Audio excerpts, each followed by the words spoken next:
नमस्कार शेतकरी मित्र. तर डाळिंबासाठी आम्ही केलेली आहे बांधणी. तर ह्या बागेला फक्त 1.5 वर्ष झालेलं आहे. तर हे असे तारेचे कंपाऊंड कडेपर्यंत असं बांधलेलं आहे. या दाजी परत बर. तर ही डाळिंब आणि असा माल, चांगला माल लागलाय. तर हे कडपर्यंतची झाडं आहेत असे. हे व्यवस्थित डाळिंबासाठी खूप हे सर्व काय व्यवस्थित करावं लागतं. याची फवारणी, बांधणी आणि बाकीच्या गोष्टी, तरच ह्याच्यातून हे होऊ शकतं. आणि याच्यामध्ये एक भीती राहते, तेल्या रोग किंवा मर रोग. तर त्याच्याबद्दलही आम्ही दुसरा व्हिडिओ बनवू. तर हे शेळीपालन सोबतच बऱ्याच गोष्टी सुरू आहेत. तर इकडे आम्ही शेळीपालनसाठी मेथी घास, हे गिनीगोल आणि हेच साईडनं अशी आंब्याची झाडे वगैरे ते सर्व काही लावलेलं आहे. तर हा सध्या उन्हाळ्याचा महिना आहे, मे मंथ.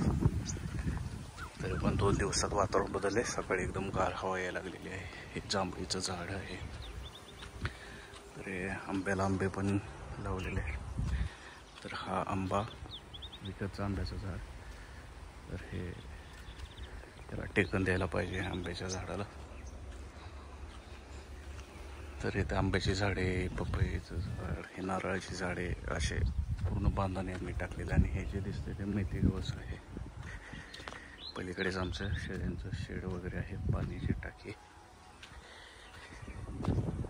आणि हे डाळिंब, तर सध्या डाळिंबाला जरा जास्तच माल झालेला आहे, तर ते कमी करायचे आहे. आणि आमचं देवीचं मंदिर आहे, जय माता दी. तर ही देवी आमच्या शेताचं रक्षण वगैरे करते किंवा वाईट निगेटिव्ह गोष्टींपासून संरक्षण करते अशी धारणा. तर उन्हाळ्यामुळे हे रान पडीक ठेवले. तर बरेच दिवस गिनीगोल होता, तर तो आता आम्हाला काढायचा आहे. तर तुमच्याकडे कसं आहे शेत, सध्या शेतात कोणकोणती पिकं आहेत आणि काय काय आहे त्याच्याबद्दल आम्हाला सांगा कमेंटमध्ये. आणि व्हिडिओ कसा वाटला सांगा. तर हे शेतचं झाड उन्हाळ्यामुळे चिंचा वगैरे सर्व गळून गेलेले आहेत.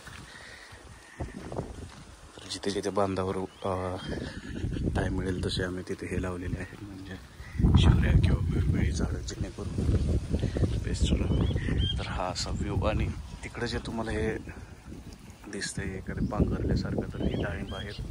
उन्हापासून त्यांचं संरक्षण व्हावं म्हणून ते डाळिंबांना ते तसं कोटिंग दिलं आहे. तर मी बोलता बोलता आलो इथे शेडपाशी आमच्या. तर ह्याच्या आतमध्ये सर्व शेळ्या वगैरे आहेत. हा पाठीमागचा असं इकडे झाडे वगैरे असायला, आणि इकडे पाण्याचा तळ वगैरे. तर पहिले इकडे खूप झाडं वगैरे होती, तर ती झाडं ती काढली आहेत. इकडून शेडचं असं दिसतंय. आणि झाडांचे जळण वगैरे किंवा ह्याच्यासाठी जर असेल तर ते जळण वगैरे असं ठेवलं आहे. आणि या चिंचा असे दिसत आहेत. इकडेच या झाडांमध्ये आमचं घर वगैरे आहे. घराशेजारी खूप झाड असल्यामुळे ऊन बिन अजिबात काही जाणवत नाही. आणि इकडे हे शेड आहे जे तुम्हाला दाखवतो. इकडे पलीकडेच आमचे शेजारचे वगैरे राहतात, त्यांचे बैल वगैरे आहेत. आणि इकडे आतमध्ये शेततळं वगैरे. तर कसा वाटला व्हिडिओ कमेंटमध्ये सांगा.